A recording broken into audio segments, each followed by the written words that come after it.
शुभ सकाळ मित्रमैत्रिणींनो. आजची सकाळ क्रिसमसची. आज आहे 25 डिसेंबर आणि नाताळाचा दिवस आहे आणि छान असं मॉर्निंग मस्त झालेली आहे सुरुवात. आणि सकाळी टेरेसवर होते, त्यानंतर मग आले मी खाली. आणि आता क्रिसमसच्या सुट्ट्या सुरू झाल्यानंतर सकाळची धावपळ जरा मंदावलेली आहे, कारण की डबा तयार करायचा नाही, लवकर उठायचं नाही टेन्शन, त्यानंतर बाळाला तयार करायचं टेन्शन नाही. तर आता असं रिलॅक्समध्ये सगळं काही चाललेलं आहे, कारण की कुठलंच टेन्शन नाही. त्यामुळे मग आज तो उठला 9-9:30 वाजता. तर मग तो बोलला की मला बनाना शेक बनवून दे आहे. केळी आहेत ना घरी, तर मी म्हटलं ठीक आहे, चल आज तुला बनाना शेक बनवून देते. म्हणजे ते हेल्दी पण असतं आणि एक ग्लास बनाना शेक प्यायलं की मग नाश्ता करायचं टेन्शन येत नाही त्याला. आणि शक्यतो तो बनाना शेक पिला की नाश्ता करत नाही. आणि मी म्हटलं चल ठीक आहे, मग माझं एका कामामध्ये हेही काम होऊन जाणार आणि मग मला नाश्ता करायचं पण टेन्शन नाही राहणार. तर मग त्याला त्याच्यासाठी मग बनाना शेक बनवून देत होते. आणि तोही भरपूर दिवसानंतर आज खूप सुखात झोपला, कारण की सकाळी जसं शाळेला जावं लागतं, तर मग त्या वेळेतच उठायचं, मग पटपट अंघोळ करायची, ब्रश करायचा, पटपट आवरायचं. तर हे टेन्शन असतंच लहान मुलांना, नाही म्हटलं तरी.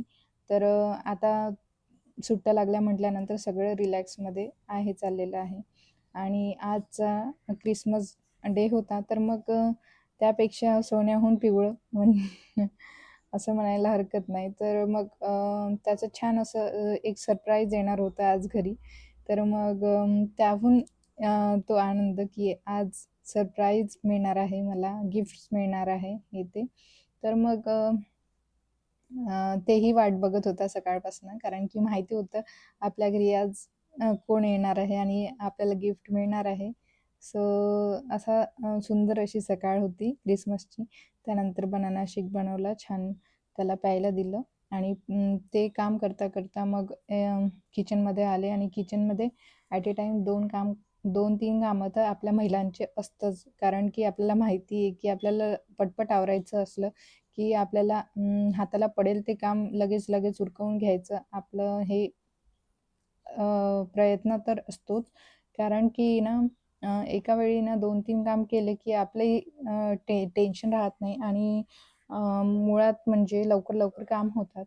तर मग मी याला बनाना शेक बनवत होते आणि कुकर पण मग लावून दिला मी. भात आणि डाळ भाजी म्हणजे पालक आणि डाळ असं लावून दिलेला. तर मग तेही शिजत होतं कुकरवर. आणि इकडे म्हणजे हे पण बनवलं मग मी आणि त्याला मग प्यायला दिलं. छान तो आज खूप सुंदर म्हणजे खूप वर्षानंतर, खूप दिवसानंतर इकडे बाल्कनीमध्ये बसलेला आणि छान बाहेरचा व्ह्यू बघून मग छान तो बनाना शेक एन्जॉय करत होता. मग मी आले किचनमध्ये.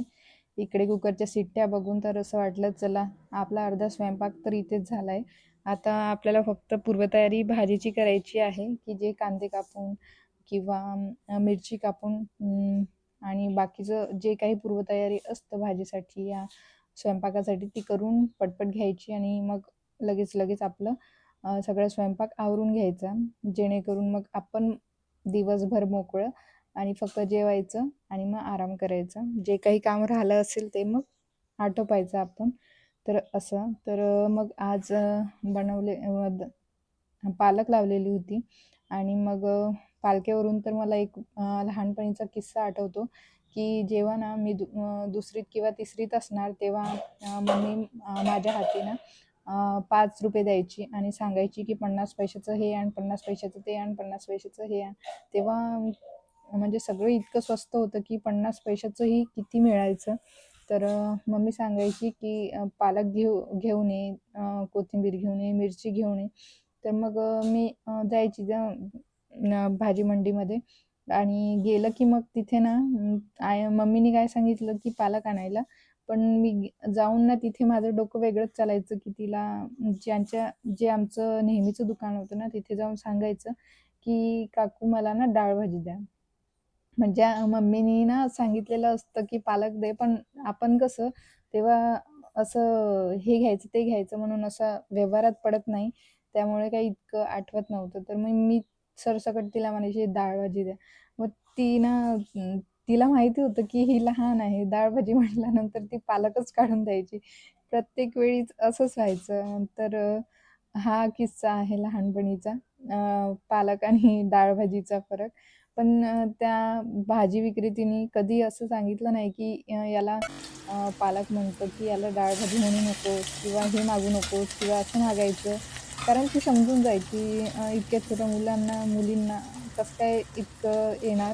त्यामुळे मग तीही म्हणजे आटपून द्यायची, म्हणजे ती देऊन द्यायची सगळं काही जे जे काही मागितलं ते. आणि मग इकडे आता मी इकडे बोलता ना लहानपणीच्या आठवणीत गेले.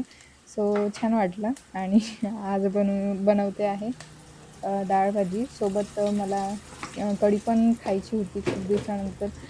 कढी खायची इच्छा झाली, तर मग इकडे मी कढी पण बनवून घेते. कारण की डाळ-भाजी असं अ, तिखट असणे आणि त्यासोबत मग कढीचा असा थोडासा आंबटसर चव तर खूप सुंदर लागतं आणि मग पोळी, भाजी आणि कढी सुंदर असं आजचं जेवणाचा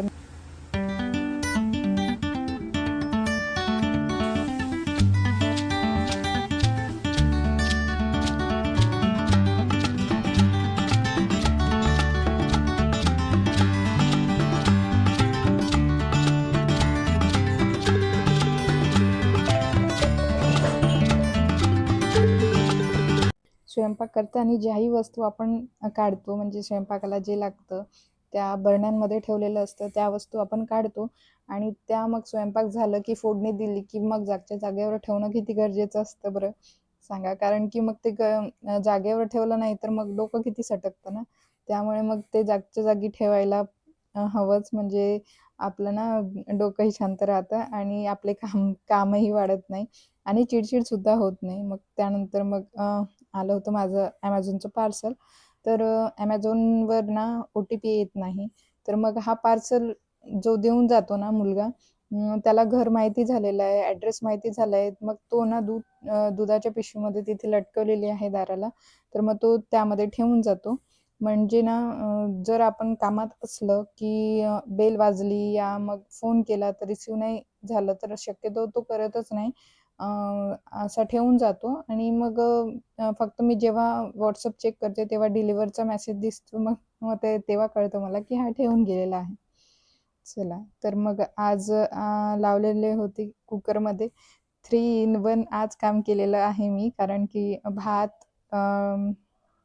पालक आणि त्याच्यासोबत ना मग मी बटाटे पण उकळून घेतले. कारण की मी म्हटलं एका कामामध्ये 3 जर काम होत असेल आपले, तर किती सुंदर ना. म्हणजे भातही शिजतो, भाजीचंही शिजतं आणि बटाटे उकळून घ्यायसाठी मग काय म्हणतं परत ते दुसऱ्या पातेल्यात म्हणजे करावं लागतं. तर ते पण मग टळून जातं. म्हणजे एका कामात 3 काम होऊन जातं आणि मग इकडे छान भूक लागली होती, तर मग इकडे कच्चा चिवडा बनवलेला, छान चहा टाकलेला आणि कच्च्या चिवड्यासाठी तेल वगैरे गरम करून ठेवलं होतं. आज तर मग सरप्राईज होतं, तर मग घरी आलं होतं. हा तर मस्त खिडकीमधून वाकून बघत होता, कुल्लू कोण आलं आणि त्याला मस्त असं सरप्राईज मिळालं. त्याचा बाबा घरी आला आणि तो तेच दाखवत होता, की बाबा असं आल्या-आल्या दारातून आलं-आलं, की त्याचं बडबड सुरू होणारं आणि छान असं सरप्राईज होतं आणि त्यानंतर मग बाबांनी त्याला गिफ्ट पण दिलं आणि गिफ्ट काय आणलं हे तर त्याने सांगितलेलं होतं आधी, पण त्याला ते आयडिया नव्हती, की बाबा तेच घेऊन येणार. तर मग बाबांनी ते काढून दिलं त्याला. तर त्याच्या हा चेहऱ्यावरचा आनंद बघा किती ते बघा किती सुंदर म्हणजे खूप आनंद झाला त्याला. त्याने जे सांगितलं रील्स बघून त्याने ते सांगितलं, की "बाबा मला ते हेडफोन हवे, 2 कान वर जाणारे." आणि त्याच्यासाठी सुद्धा गिफ्ट आणलं आणि माझ्यासाठी सुद्धा गिफ्ट आणलं. माझ्यासाठी तर रानातला गावरान मेवा आणला कारण की हरभऱ्याचं सीझन आहे आणि इकडे जिकडे मी राहते तिकडे हरभरे मिळतं पण शक्यतो मिळत नाही. पण मग मी म्हटलं, "आता तू येतोच आहे तर मग घेऊन ये." कारण की इकडे मिळणं शक्य नाहीये. सो तोही ते घेऊन आला आणि आजचा क्रिसमसचा डे खूप सुंदर होता कारण की आमचा सांता घरी आलेला होता हा व्हिडिओ आवडला असेल तर नक्की लाईक करा, सबस्क्राईब करा चॅनल आणि पुन्हा भेटूया.